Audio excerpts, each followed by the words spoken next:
So I think people can be valuable in an organization, family members, if you have them in the right position. 100%. So just tagging them with you're the vice president, or you're the secretary, or you're the dispatcher, or you're this, isn't right. So you got to find out what they're good at, and then everybody can participate, right? Welcome to the Lion's Den, hosted by Lance Bachman. Hey everybody, welcome to the Lion's Den this week. I got Dominic Magnolia, president, or one of the partners, family members of Magnolia Plumbing and Heating there. A $90 million plus family company here, right outside of DC. Works with his brother, his uncle's the president. Very different dynamic down here, but they have multiple facets to their company, from literally picking up shit every day, to building companies, to building out commercial spaces, to home services, and they're a treat to deal with. So Dominic, thank you for being on the Den. I appreciate it, my man. Thank you. Appreciate it. Great. Great, and great to be here, and we really appreciate you guys taking the time to meet with us. So, Dominic, tell us, how do you get into this? I mean, you have this facility. I think you're the only home service-based business actually in DC itself. We're one of the very few that's down in the heart of DC. Yeah. Can you kind of talk to us about what you do? You have, I think, 4 or 5 different divisions in Magnolia Company. So the Magnolia Companies is a family business, 70 years. My grandfather started the business, my father, my brothers. We're tradespeople. I'm a tradesperson myself. My grandfather passed away in 1982. We opened our office, probably the second or third office, our corporate headquarters, which is 600 Gallatin Street, Northeast Washington, D.C. And we were a plumbing business. And from there, we grew it into a mechanical business, which was heating and air conditioning. My father started the service side of it, and then into construction, too. So we just built it in that fashion of just started. We found the need, or customers had a niche as far as some of our stormwater management trucks and our utilities, and we just built and built and built on the business, and that's kind of how we got to the size of it today. You know, your brother told me your grandfather died at 62, very young age. Yep. Told me your dad's retired, he's down in Florida. Yeah. Hang out. Now it's you and your brother and your uncle. Yes. And you guys have had tremendous growth keeping it going. Can you kind of tell us what's making, because a lot of people, when they come into a family-owned business of this size, say, you know what, I got it good, I don't have to keep going. I know you're a master plumber, master HVAC, you have your licenses, you're the trades guy, your brother's kind of numbers guy. What makes you guys have such drive, and what are you looking for? So it's interesting that you'd say that. So, and I have a cousin too that's an owner. So John Magnolia is the president. Chris and I are executive vice president, and Tony Magnolia, I think, is the secretary, and he works on the construction side. But my father used to say, my father's an Italian guy, my mother was Irish, and he was a pretty Love tough, your mom already. Yeah, right? So he was a tough guy. He rode us pretty hard and made us start in the field, even after college. And he would pretty much put us on the toughest jobs, right? So if there was a job where you're hand digging, we were stuck on it on the first day. He was the opposite of nepotism, and he would say a lot of times, the first generation starts the business, the second generation grows the business, and then the third generation destroys the business, right? So I'm third generation. So I think there's this feeling that I always wanted to be better than my father, right? To prove to him that you could continue to grow it and build it and make it better than what it was. So it's kind of like, with my master's license, I got my master plumber and gas fitters, then I got my master refrigeration, and I got my master electrical. And it's so that I can go down to Florida and be like, hey, Pop, I'm one-upping you. You know what I mean? So, no doubt. So I think that's been a driving factor, and just we enjoy what we do. So we love it. So you're growing, things are going well, pandemic hits, you got multiple, I know you're big into commercial, you guys have been around doing that a long time, your home services you do. I mean, did you guys have to lay people off? I mean, we're all the way going, we're in 2021 now. Yeah. How's the company doing? So we're doing pretty well. We're very fortunate. There's a lot of companies out there that aren't so fortunate. My wife owns a martial arts business. So she's lost 40% of her revenue and really hasn't been able to open her doors up. So at home, I can see how businesses, restaurants, and those gyms are really being affected. when it hit us immediately. It's interesting because construction was initially essential business, right? So construction projects were continuing to go on. So our construction business really stayed a bit steady. Much harder to operate in that environment, right? With all the COVID measures in place, we had to figure out how to evolve. But what happened was we saw our services business decline. We do a lot of work for schools, government, property management, commercial real estate, and homeowners, and everybody was affected, and they weren't sure what COVID was. So it pretty much came to a grinding halt. So we didn't lay off, but we did ask people to take pay cut reductions, including my brother and I too. We asked people to be a part of the team, and it was short-lived. We applied through government measures, right? And we got some funding, and we were able to repay and re-establish everybody back to their normal salaries. And I think that's what kind of makes it a part of a family business, right? We're a family business, but we understand that we have family members here, and we serve families, so very well connected with that. So we just communicate. We work with our HR groups, we work with our sales group, and we work with our operations group every day, and we talk.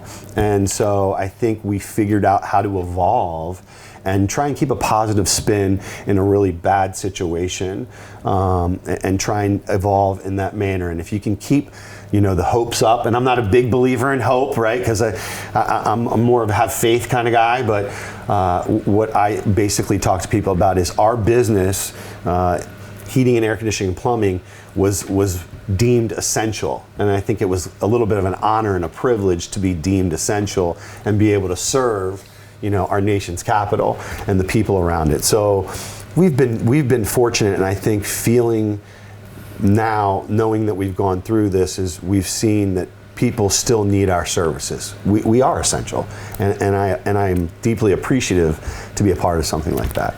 Your home service division is part of your division. Mm-hmm. That actually, from what Chris said, actually grew last year. Yeah. So that was the one part. Do you think people said, I'm home, I got to start working on things? They started using their HVAC more, their plumbing more, things started breaking. I mean, what do you think, besides one SEO being great? Yeah.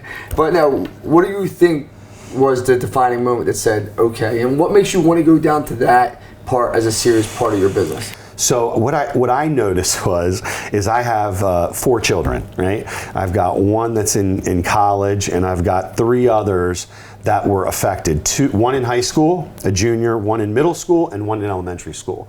So when they shut down and they put the kids at home, and my wife's business had pretty much had to close up, my wife was home all the time.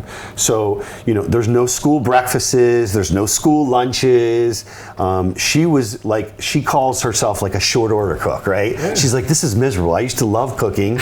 I don't like it anymore, right? So they're using your facilities. And I have large children. I have a 250-pound 16-year-old that eats and takes up the house. So everything's being used more, right?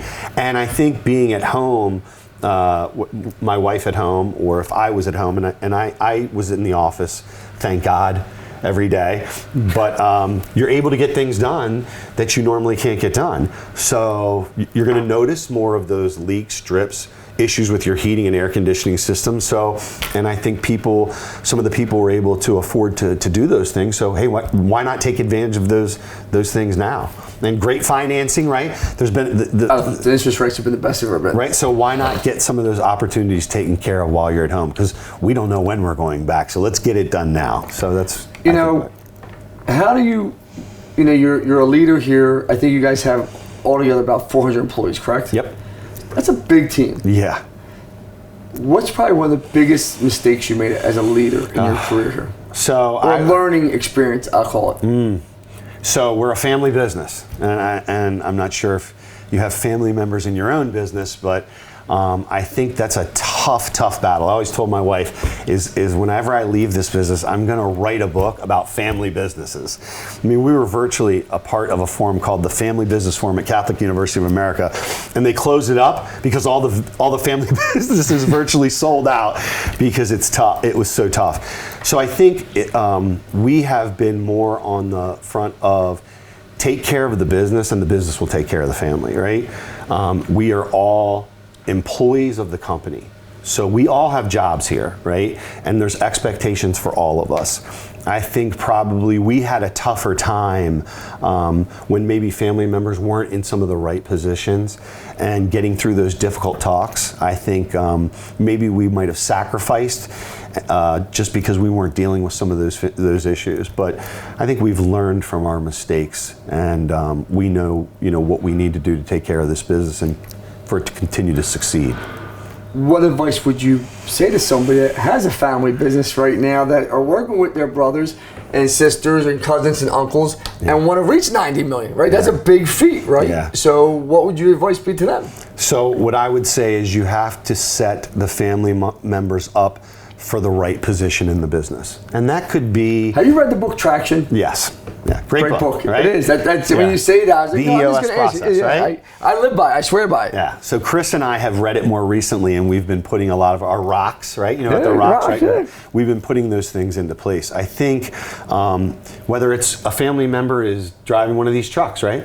Might be great at that. That might be their place, right? Or in our auto garage, or in our CAD group, or maybe in our human resource group.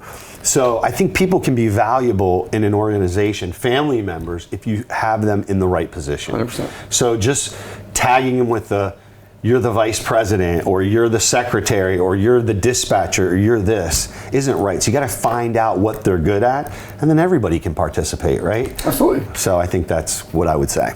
You know, you're a family-owned business. You went away to college. Yep. Did you ever work anywhere else besides here? Yeah. So when I was in high school, a buddy of mine's father owned a bunch of gas stations. So I worked at a gas station, the register. It was a great opportunity to work during the week while I was at school, a couple hours here and there. And then when I was in college, I worked at a restaurant down in Ocean City, Maryland, if you guys are familiar with that area. Secrets, right? Did you work there? No, I worked at a place called Harpoon Hannis. Is it anything like Secrets? Not as nice, right? But it was a massive dining room, and we typically had probably 30-some waiters and waitresses on at one time, and that's a lot of dinners, right?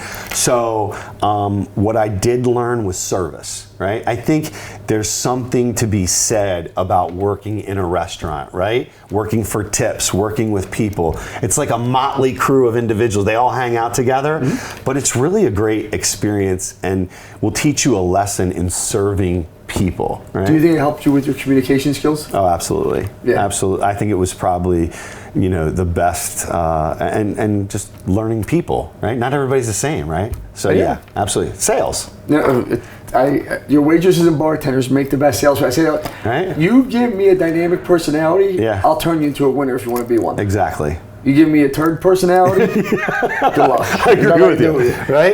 Yeah. They belong in the numbers, the spreadsheets, right? We're not going to talk about Chris.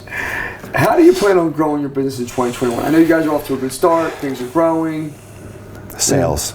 So I think it's all developing, it's all going to be related to sales and how we are connecting with people, right? So you're the digital marketing guy, and how we're able to work with you and how we're able to work with customers, whether it's commercial clients, home service clients, being able to connect to them and get them the information that they need so that we can price their jobs properly or get to their homes. I think it's all going to be related to sales. That's how you're going to grow the business. I'm going to ask you a question. Mm-hmm. I'm in home service businesses, construction companies all the time. Yeah. I've been here now for probably 2 hours talking to you and your brother. Yep. Great conversation. When I walk through the doors, when the phone rings, people answer it right away. I'm in other places and I'll let it ring 4, 5, 6, 7 times, don't get to it. Do you believe that for any business, it starts with the phone? Absolutely. Absolutely. I'm just curious your answer, because I noticed that here as I walk by. So many other places, ring, it's almost like it's a chore to grab the phone. Yeah. You saw The Wolf of Wall Street? right? He talks Yes. about that little black box on your desk, right? Yeah. That's what it is. It's the phone. It's communication. And look, I'm an older guy. I'm in my later 40s, right? Whoa, I'm 47. Yeah. Right? I'll be 49 this year, even though I look like I'm 65. What I've realized is that the youth, right?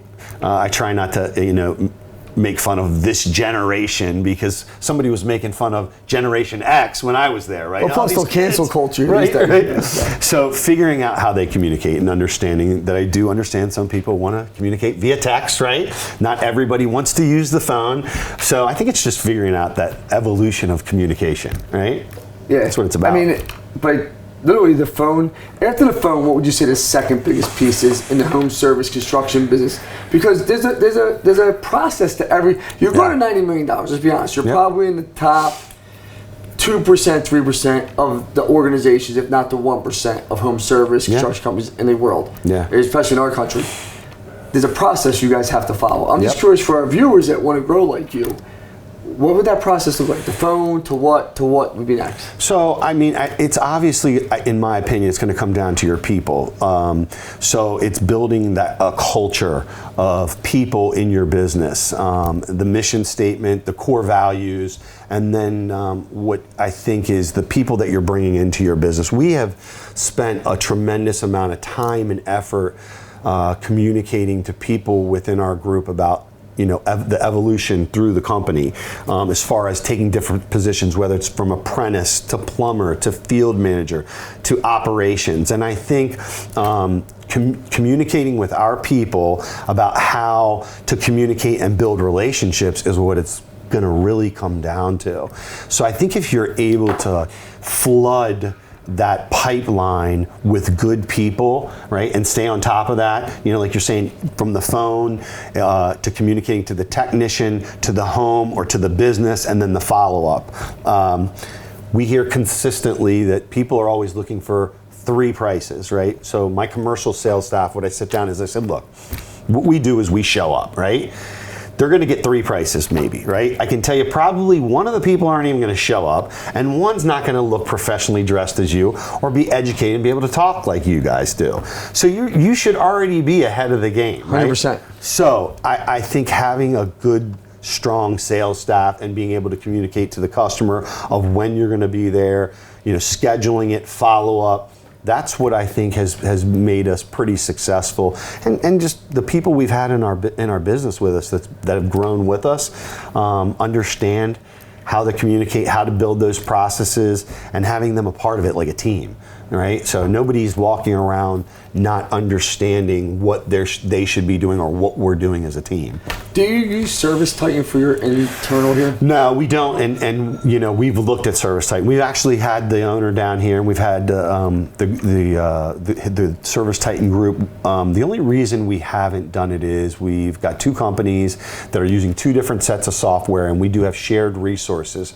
So if I was to bring Service Titan in for another group, like to start with the home service group, figuring out how to integrate it was the piece. It's interesting you bring it up because we were meeting with them right before COVID hit. Okay. And once COVID hit, we kind of just retracted a little bit and said, hey, let's take a step back. Let's focus on making sure we're taking care of our business right now and evolving and reorganizing to make it fit the needs of how people working from home and trying to figure out that piece as an old guy that's never done that before. Let's talk about that. Not that you're old, because you're not old. Baby, you're watching this. I'm 47, he's 49. I'm not old.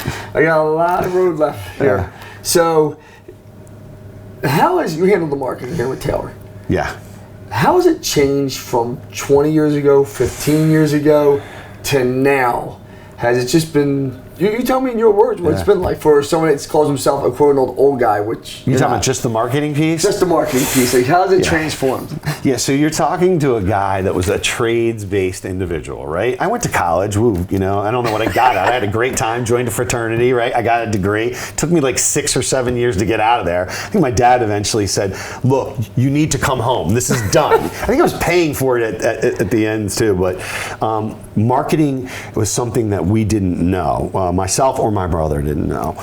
And we've had different marketing professionals in, and we've listened. And I think it's been one that's been very tough for us to kind of grab a hold of. We didn't know it well. We've thrown money at certain things that haven't worked. The blessing with Taylor has been, Taylor came college educated, but she's a quick learner and she's a hard worker. So I couldn't give her any direction other than, hey, we work with Nexstar, we have a coach there. We changed up our digital marketing, right, to a new company, and I think she's learned things that we didn't do right, and she's put and implemented processes, whether it's call source and tracking, and I think her learning that has helped us with our marketing. It's helped us get better and understand it. I think reaching out to people too, to ask questions and find out what they're doing and what works and doesn't work. It's tough. Marketing's tough, but I mean, I'm glad we have an individual that we can trust here that's going to bring us good information. Because people are wondering right now, we know you do digital marketing. Do you do any billboards, television, any of that? So we do one billboard, right? And it's a $90 million company, one billboard. Right, we do one. This is the terrible thing about it. Taylor's telling you blow that thing up. I'm telling you take it to a P. If it's outside your house and the kids wave at everything, that's great. So you know what's interesting about the billboard part is the billboard is on 404 coming back from the beach. My father got it because I think he liked to watch himself on the billboard, or he liked to watch it when he was driving home from the ocean, and I'm like, there's nothing worse than owners of businesses that think they know what to do with marketing, and then they put themselves on commercials or ads, and you're like, this face was not made for that, right? Your father would love me. When I started my company, I put a billboard out on 95 as an FU to everyone that said I couldn't make it. Oh, really? And this billboard's still staying on 95. Oh, do you really? Absolutely. It's just my face, my company, and it's to everyone that ever said I wouldn't make it. Here's the FU to you. That's great. That is. So we did. We did some. So I love your dad. Oh, yeah. Keep the billboard. We have one billboard, and she's been looking at billboards, and she's been looking at the mass media piece. I think we struggled last year because we did buses and TV, and what happened is when COVID hit, the buses stopped. Right. So we stopped the buses. She is looking into some mass media now. We were spending a lot of money with mass media, but I don't think it was directed properly, and the commercials weren't set up properly from what we're learning. Yeah. So like I said, it's been an expensive learning experience, but we're glad that she's getting it now, and she saw where it was and where it's going to and how we can make it better. On the final roar here, what would you say to every person out there that's trying to grow about marketing, and what's their first step to do? With marketing? So I will tell you, the website, SEO, and the optimization, you guys have been great with us with that. And I think finding a good company and trusted player that you can partner with is going to be very, very important. And having somebody on your staff that's going to manage that is very important too. I got it. I got to say something here where to everybody watching this, Dominic used the word partner probably 7 times through this. He's never used the word vendor. You get that you got to have a good partner, where other people think that it's just about you're a vendor. There's input. It's almost like an in-house marketing team for you. Yeah. I'm going to ask Taylor about that, because it's odd that you use the word partner over and over again, where when I sit in these interviews, I would say 50% of the people use the word vendor. I'm like, you just don't get it. It's a partnership. No, and I think probably in dealing with... I'm just curious. I heard you say it. No, Sosa, I think, was really good. When we talked to her about spending more money, Sosa would say to me, look, I think you're good right here with spending what you're spending here. I don't think you need to, and I'll tell you when I think you need to. And I was like, hey man, that's honesty at its best, which we haven't typically seen in this arena with previous, what I will say were vendors. Okay, so it's been good. She's been very happy, and we've been happy with you guys and how you guys have treated us. Well, thank you for being on the Den. I appreciate it. Yep. Thank you very much. All right, thank you.